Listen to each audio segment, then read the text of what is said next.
जंगल में रानू चिड़िया अपनी बेटी छुटकी चिड़िया के साथ खुशी से रहा करती है। उसी जंगल में और भी तरह तरह के पक्षियाँ अपने लिए मजबूत घर बनाकर रहते थे। उसी जंगल में गोरी कौवी अपने माँ के साथ रहती थी। वो दोनों बहुत ही धनवान थे। गोरी और गोरी की माँ हमेशा दूसरे और छोटे पक्षियों को तंग करते रहते थे। क्या हुआ छुटकी बेटा, ऐसे भागते हुए क्यों आई हो? माँ, हमारे जंगल में धनवान कौवियाँ रहते हैं ना, वो सब पक्षियों की बहुत पिटाई कर रहे हैं। अच्छा, ऐसा क्या हो गया है? चलो अभी चलकर देखते हैं। फिर रानू और छुटकी जल्दी से वहाँ आते हैं। अगर मेरे उधार के पैसे तुम सब जल्द से जल्द मुझे नहीं लौटाए तो मैं हर दिन यहीं आकर तुम सबकी खूब पिटाई करूंगी। ऐसे गोरी और गोरी की माँ गरीब पक्षियों की पिटाई करके वहाँ से चले जाते हैं। बेचारे वो गरीब पक्षियाँ भी गोरी की माँ से मार खा के वहाँ से चले जाते हैं। हर दिन गोरी और गोरी की माँ हम जैसे छोटे पक्षियों पे बहुत जुल्म कर रहे हैं। गोरी की माँ तो हर दिन अपने पैसों पे बहुत ज्यादा ब्याज बढ़ाती है। छोटे मोटे पक्षी उसके पैसे वापस नहीं लौटा पा रहे हैं, जिस वजह से गोरी की माँ सबकी अच्छे से पिटाई कर रही है। हम सब ने उसके पास पैसे ना लेकर बहुत अच्छा किया, लेकिन हमारे साथी के पक्षियाँ उसके वजह से बहुत जुल्म सह रहे हैं। हम सबको कुछ ना कुछ करना पड़ेगा। ऐसे ही कुछ दिन बीत जाते हैं। उस जंगल में बहुत ही सुंदर नदी था। एक दिन रानू अपनी बेटी छुटकी के साथ वहीं बैठी हुई थी। माँ, हमारा जंगल कितना सुंदर है ना, चारों तरफ हरियाली ही हरियाली है। कितना सुंदर जंगल है हमारा। हाँ छुटकी, अगर ये बड़े बड़े पेड़ नहीं रहेंगे तो बारिश की वजह से हम सबको बहुत तकलीफ होती। ऐसे ही कुछ दिन बीत जाते हैं। गोरी बेटी, मुझे एक उपाय आया है। क्या उपाय आया माँ, बताओ। गोरी, नदी के पास कितना बड़ा जमीन है, अगर हम दोनों पेड़ काट देंगे तो वहाँ कुछ व्यापार कर सकेंगे। हाँ माँ, हम ऐसा ही करेंगे। वैसे यह जंगल के पक्षियाँ तो बहुत ही पागल है, उन्हें क्या ही पता चलेगा। अगले दिन गोरी की माँ कुछ कौवों को नदी के पास पेड़ काटने के लिए बुलाती है। जब जंगल के पक्षियों को यह बात का पता चलता है तो वो तुरंत गोरी की माँ के पास आते हैं। माँ जी, आप ऐसा क्यों कर रही हो? हमारे जंगल के बड़े बड़े पेड़ क्यों काट रही हो? यहाँ की जमीन ऐसी ही पड़ी है, मुझे यहाँ व्यापार करना है, इसलिए मैं ये बड़े बड़े पेड़ काट रही हूँ। ऐसा मत कीजिए, इन पेड़ों की वजह से नदी का बांध नहीं टूट रहा है। अगर आप पेड़ों को ही काट दोगी तो नदी का पानी जंगल में आ जाएगा। तुम सबकी बात मैं क्यों मानूं? मुझे जो करना है मैं वही करूँगी। फिर गोरी की माँ वहाँ के पेड़ सब काट देती हैं। सब पक्षी उदास होकर अपने अपने घर चले जाते हैं। अगर बारिश होगी तो कुछ भी हो सकता है, इसीलिए सब पक्षी उस रात बहुत डर रहे थे। क्या हुआ माँ, आप इतने परेशान क्यों लग रही हो? फिर रानू सारी बात छुटकी को बताती है। ऐसे ही कुछ समय बाद जोरों की बारिश और हवा शुरू हो जाती है। सब पक्षी जल्दी से अपने अपने बच्चों के साथ चिड़िया के घर आते हैं। रानू, इस जंगल में तुम्हारा ही घर मजबूत है, इसलिए हम दोनों यहाँ आ गए। बारिश के वजह से नदी का पानी बढ़ने लगता है, जिस वजह से जंगल के पक्षियों के घर पानी में बह रहे थे। चिड़िया का घर भी पानी में बह जाता है। गोरी और उसकी माँ की वजह से ही यह सब हो रहा है। वो तो अपने घर में आराम से बैठी हुई है, हम जैसे गरीब पक्षियाँ ही परेशानी झेल रहे हैं। पक्षियों, हम इन सब का बदला ज़रूर लेंगे। हम चुप नहीं बैठेंगे। जैसे ही बारिश रुक जाएगी हम उनके घर जाकर उनकी खूब पिटाई करेंगे। रात भर वो सब बारिश में भीग रहे थे। सुबह हो जाती है। सुबह होते ही बारिश भी रुक जाती है। सब पक्षियाँ जल्दी से गोरी और उसके माँ के घर जाते हैं। माँ जी, आप कितनी क्रूर हो, आपकी वजह से ही हमारी यह हालत हुई है। अब हम सब आपको नहीं छोड़ेंगे। ऐसा कहकर सब पक्षी गोरी और उसकी माँ की खूब पिटाई करते हैं। फिर सब पक्षी उसी नदी के पास नए पेड़ों के लिए छोटे छोटे पौधे बो देते हैं। फिर सब पक्षियाँ अपने अपने लिए मजबूत घर बना लेते हैं और अपने बच्चों के साथ खुशी खुशी से रहने लगते हैं। तोते भाई, इस जंगल में लगता है नए हो, पहले तो कभी नहीं देखा मैंने आपको। हाँ, मैं आज ही आया हूँ अपने परिवार के साथ इस जंगल में।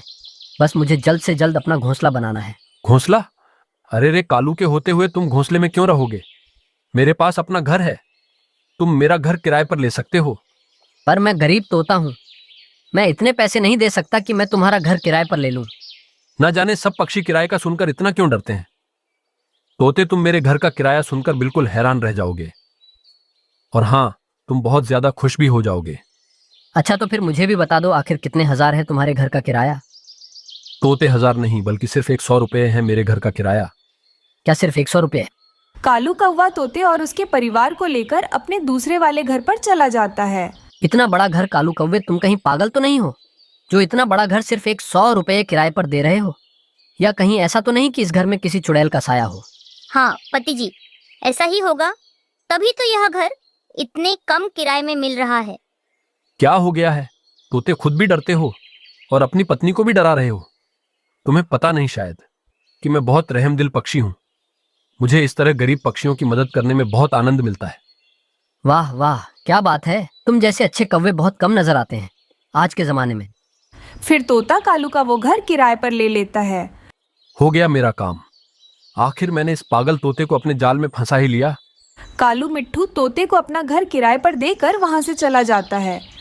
कितना मजबूत और कितना अच्छा घर है पति जी, अब तो हम हमेशा इसी घर में रहेंगे।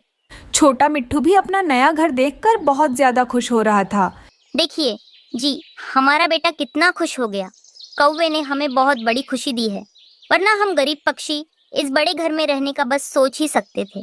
फिर वो तोते का परिवार बड़े आराम से कालू के घर में रह रहा था। फिर ऐसे ही पूरा 1 महीना गुजर जाता है। एक दिन कालू कौवा कालिया कौवे को लेकर तोते के घर पर आ जाता है और कालिया कौवा कोई मामूली नहीं बल्कि जंगल का मुखिया था। चलो तोते, महीना पूरा हो गया, जल्दी से मेरा किराया दो। तुमने यहाँ आने की क्यों सहमत की? मैं बस तुम्हें किराया देने आ ही रहा था। अच्छा वैसे कालू, तुम किराया लेने आए हो ना, तो जंगल के मुखिया को क्यों लाए हो? चलो चलो, जल्दी से कालू का किराया दो। हाँ हाँ, मैं अभी 100 रुपये ला कर देता हूँ। क्या 100 रुपए? ये क्या बोल रहे हो? पागल समझा है मुझे जो मैं इतना बड़ा और इतना अच्छा घर तुम्हें 100 रुपए किराए पर दे दूंगा। फटाफट मेरे 10,000 दो किराए के, वरना अच्छा नहीं होगा। जल्दी करो तोते, वरना डंडे से मार मार कर तुम्हारी कमर तोड़ दूंगा। पति जी, 10,000 कहाँ से लाएंगे हम इतने पैसे? मैं मानती हूँ ये घर अच्छा है, पर 10,000 तो इस घर का किराया नहीं हो सकता। मुखिया जी, ये तोती बहुत बोल रही हैं। एक काम करो, इसके बच्चे को ही उठा लो। नहीं नहीं, ऐसा ना करो कालू, मैंने तो तुम्हें एक रहमदिल पक्षी समझा था, पर तुम बहुत दुष्ट कौवे हो।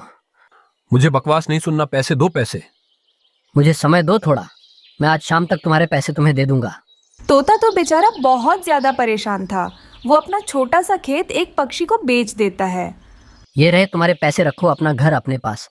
मुझे नहीं चाहिए तुम्हारा घर। मेरे पापा को लूटा है ना, देखना इसकी सजा जरूर मिलेगी तुम्हें। तोता बेचारा अपने परिवार को लेकर वापस उस जंगल को छोड़कर चला जाता है। बेचारा तोता अपने खेत से भी गया और मेरे घर से भी। तोते के साथ गेम खेलने में मजा आया। ये लो कालिया, तुम्हारे पैसे। इसी तरह पक्षियों को बेवकूफ बना बनाकर हम बहुत ज्यादा अमीर हो जाएंगे। फिर 1 हफ्ते के बाद रानो चिड़िया अपनी बेटी छुटकी चिड़िया के साथ उस जंगल में आती है। मिल गया मुझे नया शिकार। कालू भागा भागा चिड़िया के पास जाता है। कौवे भैया, क्या इस जंगल में मुझे छोटी सी झोपड़ी किराए पर मिल सकती है? नहीं, मैं तुम्हें झोपड़ी में रहने नहीं दूंगा। चिड़िया बहन, मेरा बड़ा घर किराए पर ले सकती हो। पर कौवे भैया, मेरे हालात अच्छे नहीं, मैं आपका बड़ा घर किराए पर नहीं ले सकती। अरे पहले किराया तो सुन लो। मेरे घर का किराया सिर्फ 100 रुपये है। सिर्फ 100 रुपये? वाह कौवे भैया, आपका बहुत बहुत शुक्रिया। अब तो मैं आपके घर में ज़रूर रहूंगी। फिर क्या था, कालू कौवा रानो चिड़िया को भी बेवकूफ़ बनाकर उसे अपना महंगा घर किराए पर दे देता है। फिर चिड़िया अपनी बेटी छुटकी के साथ बड़े आराम से कालू कौवे के घर में रह रही थी। फिर इसी तरह 1 और महीना गुजर जाता है। कालू कौवा हमेशा की तरह कालिया कौवे को लेकर किराया लेने रानो चिड़िया के पास आता है। चलो जल्दी से 10,000 किराया निकालो मेरा, कोई बहाना नहीं चलेगा। कालू, तुम झूठ क्यों बोल रहे हो? 10,000 नहीं बल्कि सिर्फ 100 रुपये किराया है तुम्हारे घर का। अरे मैं क्या पागल हूं? मैं अपने घर का छोटा सा हिस्सा भी 100 रुपए किराए पर कभी नहीं दूंगा। चलो जल्दी करो चिड़िया, पैसे निकालो, वरना तुम्हारी बेटी को ले जाएंगे। बस अपनी ये धमकियां अपने पास रखो कालिया चोर। अरे इसे कैसे पता चला कि मैं कोई मुखिया नहीं बल्कि एक चोर हूँ? तुम जानते हो मुझे कि मैं कौन हूँ? मैं असली मुखिया जी की दोस्त हूँ। मुखिया जी आ जाओ। फिर वो चील मुखिया वहाँ आता है और उन दोनों की अच्छे से पिटाई करता है। फिर वो दोनों चोर कौवे हमेशा के लिए जंगल छोड़कर भाग जाते हैं। मम्मा, गले में बहुत दर्द है और खांसी भी आ रही है। गुड़िया बेटा, तुम कल शाम तक तो ठीक थी, अचानक से यह कैसे हो गया? मैं अभी बुलबुल डॉक्टर के पास जाती हूँ। अंकल, अंकल मुझे तीखा वाला एक प्लेट मोमोज दे दे। अभी देता हूँ, पहले पैसे लाओ। फिर किकी एक जगह आराम से बैठकर मजे मजे से मोमोज खाने लगता है। मोमोज खाते ही उसे खांसी और पेट में दर्द शुरू हो जाता है। ये क्या, मेरे गले में इतना दर्द क्यों हो रहा है? मुझे जल्दी से घर जाना होगा। फिर किकी जल्दी से वहाँ से उड़कर अपने घर चला जाता है। कालू जी, मोमोज में लाल वाली चटनी बनाने के लिए घर में टमाटर ही नहीं है। गोरी, लाल वाली चटनी बनाने के लिए टमाटर की क्या जरूरत? पानी मिलाओ और उसमें लाल रंग मिलाओ और सारे मसाले एक ही बार में डालकर अच्छे से मिला लेना, बन गई हमारी मोमोज की चटनी। कालू जी, मोमोज में मुनाफा तो बहुत अच्छे से हो रहा है। अगर पक्षियों को मालूम पड़ गया तो हमारी बहुत अच्छे से पिटाई होगी। गोरी, किसी को क्या मालूम पड़ेगा? हम लाल वाली चटनी रंगों से बनाते हैं। माँ, माँ, मेरे गले में बहुत दर्द हो रहा है। मैंने कालू अंकल से एक प्लेट मोमोज खाई, तब से मुझे गले में दर्द हो रहा है। पति जी, मैंने आपसे पहले भी कहा था, उस कालू के मोमोज में कुछ तो गड़बड़ है। उसे खाते ही सब छोटे पक्षी बीमार पड़ रहे हैं। अगर आप सबने आपके बच्चों का ख्याल रखना है तो ध्यान रखना होगा उन कौवों पर कि वह क्या कर रहे हैं। मैं अभी बुलबुल के पास जाता हूँ और किकी के गले के लिए दवा ले आता हूँ। कबूतर बुलबुल के पास जा ही रहा था, उसे रास्ते में चिड़िया मिल जाती हैं। चिड़िया बहन, तुम कहाँ जा रही हो? या बताऊं? कबूतर भैया, मेरी गुड़िया के गले में बहुत दर्द है। चिड़िया बहन, मेरे बेटे किकी के गले में भी बहुत दर्द हो रहा है। उसने कालू के मोमोज के ठेले पर मोमोज खरीद कर खाया था। हाँ, याद आया, कल मेरी बेटी गुड़िया ने भी मोमोज खाया उस कालू कौवे से खरीद के। इसका मतलब वो कौवे कुछ मोमोज में मिलावट कर रहे हैं, इसीलिए सबके गले में दर्द हो रहा है। चिड़िया, हम दोनों को बुलबुल के पास जाना चाहिए। तोता अपने बेटे छोटे मिट्ठू को लेकर पहले से बुलबुल के पास आया हुआ था। नहीं नहीं, मुझे टीका नहीं लगवाना पापा, मुझे टीका नहीं लगवाना, प्लीज पापा। बेटा, तुम रात भर गले के दर्द से सो नहीं पाए, टीका लोगे तभी तो ठीक होगा ना। मिट्ठू, क्या तुम्हारे बेटे के गले में भी दर्द हो रहा है? हाँ दोस्तों, पता नहीं उन दुष्ट कौवों ने मोमोज में क्या मिलावट की। मोमोज खाते ही मेरे बेटे के गले में दर्द शुरू हो गया। अगर आप सबने आपके बच्चों का ख्याल रखना है तो ध्यान रखना होगा उन कौवों पर कि वह क्या कर रहे हैं। वो सब बुलबुल से दवा लेकर अपने अपने घर चले जाते हैं। कालू, मेरे सुंदर पति कालू, अगर ऐसे ही चलता रहा तो मैं बहुत जल्द सोने का हार लूंगी। मैं जाकर मोमोज तैयार करता हूँ और तुम केमिकल वाले रंग से चटनी बना दो। कबूतर भैया, आप कालू के मोमोज के ठेले के पास जाकर छुप जाना और उन पर ध्यान रखना। तब तक बाकी जंगल के पक्षियों को बुलाकर लाती हूँ। अगर वो कौवे कुछ गलत करते हुए पकड़े गए तो हम सब उन्हें जंगल से निकाल देंगे। फिर कबूतर कौवों के आने से पहले ही पौधों में जाकर छिप जाता है। थोड़ी देर बाद कौवे भी अपने ठेले के पास आ जाते हैं और आपस में बातें करने लगते हैं। गोरी, ये सब मेरे मामा जी का कमाल है, जिसने हमें केमिकल वाली लाल चटनी बनाने का तरीका बता दिया। उनकी बातें कबूतर पीछे से सुन रहा था। अच्छा, तो ये बात है। कालू, वो रंग की बोतल कहाँ है? जल्दी से दे दीजिए ताकि मैं चटनी बना सकूं। तभी कबूतर पौधों में से आकर गोरी से केमिकल वाली बोतल छीन लेता है। दुष्ट कौवो, तुम दोनों हमारे बच्चों की जिंदगियों से खेल रहे हो। हम सब तुम दोनों को छोड़ेंगे नहीं। वे कबूतर, चल भाग, यहाँ से हम दो हैं और तू एक। हम दोनों तुझे मार मार के बंदर बना देंगे। चिड़िया भी वहाँ पर अपनी सारे दोस्तों को लेकर वहाँ पहुँच जाती है। गौरी कबूतर अकेला नहीं है, इस बुरे काम को रोकने के लिए हम सब कबूतर के साथ हैं। भागो गोरी, जल्दी से यहाँ से भागो। कौवा और कौवी वहाँ से भागने लगते हैं, मगर पक्षियाँ उन्हें पकड़कर उनकी खूब पिटाई करते हैं और उन दोनों को उस जंगल से भगा देते हैं। ऐसे कौवों को उनकी बुरे कामों की सजा मिलती है। जंगल में रानू चिड़िया तरह तरह के मिट्टी के मटके बनाती थी और उन्हें बेचकर अच्छे खासे पैसे कमाती थी। रानू की बेटी गुड़िया भी अपनी माँ की कभी कभी मदद कर दिया करती थी।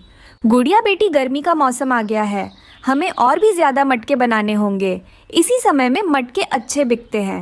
माँ, तुम चिंता मत करो, मैं हूँ ना, मैं तुम्हारी मदद करूँगी। हम दोनों मिलकर तरह तरह के मटके बनाएंगे। माँ, अभी मुझे बहुत भूख लग रही है, आप जाकर मेरे लिए खिचड़ी बनाना, जब तक मैं इस मिट्टी में पानी डालकर अपने पैरों से मलती हूँ। रानू अपनी बेटी गुड़िया के लिए रसोई में खिचड़ी बना रही थी। दूसरी तरफ गुड़िया उस मिट्टी में पानी मिलाकर अपने पैरों से अच्छे से मल रही थी। थोड़े समय बाद माँ बेटी मज़े मज़े से खिचड़ी खाते हैं। तभी कालू कौवा रानू चिड़िया के पास काम मांगने के लिए आता है। रानू, मुझे पैसों की बहुत ज़रूरत है। मुझे तुम्हारे पास कुछ काम मिलेगा? नहीं कालू भैया, मैं खुद का काम खुद करती हूँ। मगर रानू, मैं कुछ भी कर सकता हूँ। मुझे छोटा मोटा काम ही दे दो। नहीं कालू भैया, यहाँ तो आपको कुछ काम नहीं मिलेगा। आप कहीं और जाइए। चिड़िया की बातें सुनकर कालू कौवा को बहुत गुस्सा आ जाता है। वो कैसे भी करके रानू से अब बदला लेना चाहता था। ये चिड़िया मिट्टी के मटके बनाकर रोज कितने ज्यादा पैसे कमाती हैं। इसी का तो इसे बहुत घमंड है। मैं इसकी घमंड बहुत अच्छे से तोड़ूंगा। ऐसा सोचकर कालू कौवा अपनी दोस्त चील के पास जाता है और उससे कहता है, चील दी, अब मुझे आपकी मदद की सख्त जरूरत है। क्या बात है कौवे, मैं तुम्हारे लिए कुछ भी कर सकती हूँ। चील दी, वो रानू है ना, वो रानू रोज मटके बनाती हैं और जंगल के पक्षियों को बेचकर ढेर सारे पैसे भी कमाती हैं। कौवे, अब मैं तुम्हारी मदद कैसे कर सकती हूँ? चील दी, कुछ नहीं, बस आप चिड़िया के पास जाना और उसे कहना कि आपको 100 मटके चाहिए। उसे 100 मटकों का ऑर्डर देना। फिर वो चिड़िया अपने पैसे लगाकर मिट्टी खरीदेगी और दिन रात मेहनत करके 100 मटके बनाएगी। जब वो चिड़िया मेहनत करके 100 मटके बना देगी, आप वह मटके लेने से मना कर देना। चिड़िया फिर से गरीब हो जाएगी। अरे वाह कौवे, तुम तो मुझसे भी ज्यादा दुष्ट हो। मैं अभी उस चिड़िया के पास जाती हूँ। दूसरे दिन चील रानू के पास आती है और उससे कहती है, चिड़िया, मुझे 100 मटके चाहिए। तुम मुझे कब तक मटके बनाकर दे सकती हो? चील दी, 100 मटके तो मैं आपके लिए 10 दिन में बना दूंगी। अच्छा तो ठीक है, 100 मटके 10 दिन में बनाकर रख देना, मैं आकर ले जाऊंगी। दूसरे दिन से रानू 100 मटके बनाना शुरू करती है। वो दिन रात बहुत मेहनत करके 100 मटके बना लेती है। 10 दिन बीतने के बाद भी चील उससे मटके लेने के लिए उसके पास नहीं आती है। ऐसे ही एक दिन चिड़िया बाजार जा रही थी, तभी उसको चील दिखाई देती है। चील दी, आपने मुझसे 100 मटके बनाए थे, क्या आपको याद है? घर आकर 100 मटके ले जाइए और मेरे पैसे मुझे दे दीजिए। चिड़िया, तुम कौन हो और मुझे 100 मटके क्यों चाहिए? 100 मटकों का मैं क्या करूंगी? तुम किसको देखकर किसको समझ रही हो? चिड़िया चील की बातें सुनकर चौंक जाती है। वो रोते हुए घर आती है। गुड़िया बेटी, ये हमारे साथ क्या हुआ? उस चील ने तो मुझे धोखा दे दिया। अब मैं क्या करूंगी? मेरे पास जितने भी पैसे थे, उन पैसों से मैं मिट्टी खरीदकर 100 मटके बनाई थी। अब मेरे पास कुछ पैसे बचे ही नहीं। माँ, मेरे पास एक उपाय है। क्यों ना आप उन मटकों से मटका घर बनाओ। गर्मी का मौसम है, मटका घर अंदर से बहुत ठंडा रहेगा। गरीब पक्षियाँ हमारे पास मटका घर खरीदने के लिए जरूर आएंगे। अरे हाँ गुड़िया बेटी, मैंने तो सोचा ही नहीं। कल सुबह होते ही मैं उन मटकों से मटकों का घर बना लेती हूँ। फिर रानू और गुड़िया उस रात आराम से सो जाते हैं। सुबह हो जाती है। सुबह होते ही रानू चिड़िया उन मटकों से मटकों का घर बना लेती है। वो ढेर सारे मटकों के घर बनाती है। मटका घर का नाम सुनकर उसके पास से कई सारे पक्षियाँ मटका घर खरीद कर ले जाते हैं। इस तरह रानू चिड़िया को उन मटका घरों से और भी ज़्यादा मुनाफा होता है। यह सब कालू कौवा देखकर कहता है, इस चिड़िया के साथ कभी भी गलत करने का सोचूं तो उल्टा इसके साथ अच्छा ही क्यों होता है। चिड़िया अपनी बेटी गुड़िया के साथ फिर से खुशी खुशी से रहने लगती है।